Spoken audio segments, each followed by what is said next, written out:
నవచైతన్యంతో ప్రారంభమైన నవచైతన్య దివ్యాంగుల cooperative society ద్వారా సత్వర రుణాలు అందించబడుతూ దివ్యాంగుల జీవనోపాధి మెరుగుదలకు ఆర్థికాభివృద్ధి కార్యక్రమాలు విజయవంతంగా కొనసాగుతున్నాయి.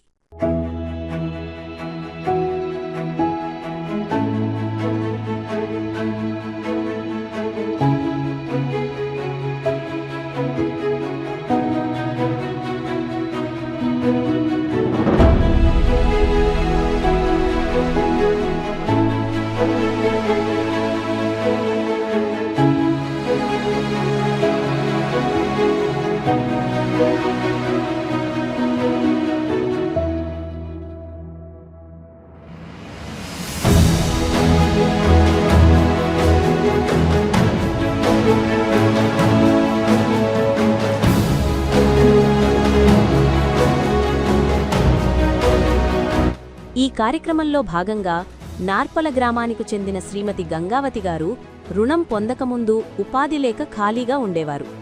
ప్రస్తుతం సొసైటీ నుండి 40,000 రుణం పొందారు. ఆ మొత్తంలో కొంత డబ్బుతో 2 చక్రాల మోపెడ్ కొనుగోలు చేసి మిగిలిన డబ్బుతో చీరలు కొనుగోలు చేసి గ్రామాలకు తిరుగుతూ వ్యాపారం చేస్తున్నారు. దీనివల్ల ఆమె ఆదాయం పెరిగి కుటుంబ జీవనం మెరుగుపడింది. కేశపెల్లి గ్రామానికి చెందిన శ్రీమతి కుమారి గారికి ట్రాక్టర్ ఉన్నప్పటికీ 2 టైర్లు పాడవడంతో బాడుగకు వెళ్లే అవకాశం లేక ఇంటి వద్దే ఉంచాల్సి వచ్చింది. ఈ సమయంలో సొసైటీ నుండి 40,000 రుణం తీసుకుని 2 కొత్త టైర్లు కొనుగోలు చేసి ప్రస్తుతం ట్రాక్టర్ను బాడుగకు నడుపుతూ ఆదాయం పొందుతున్నారు.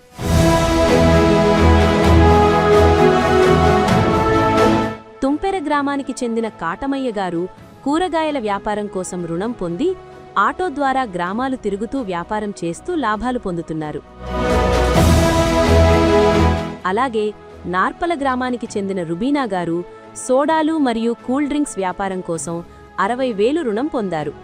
ఆగిపోయిన తన వ్యాపారాన్ని మళ్లీ ప్రారంభించి ప్రస్తుతం స్థిరమైన ఆదాయం సాధిస్తున్నారు.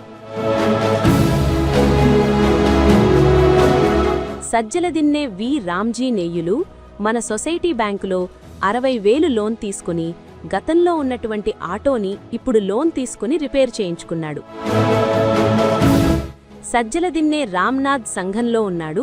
వాళ్ళ అమ్మగారు నాగేశ్వరి మన సొసైటీ బ్యాంకులో 40,000 రూపాయలు లోన్ తీసుకుని చీరల వ్యాపారం చేసుకుంటున్నది.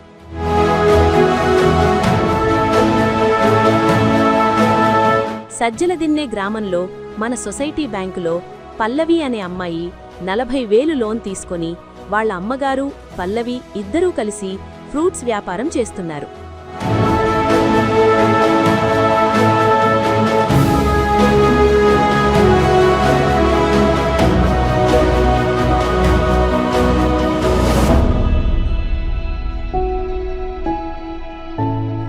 ఈ విధంగా వివిధ ఆర్థిక కార్యక్రమాల కోసం సత్వర రుణాలు మంజూరు చేయడం ద్వారా మా జీవన ప్రమాణాలను మెరుగుపరుస్తున్న నవచైతన్య దివ్యాంగుల కోఆపరేటివ్ సొసైటీకి మా హృదయపూర్వక కృతజ్ఞతలు తెలియజేస్తున్నాము.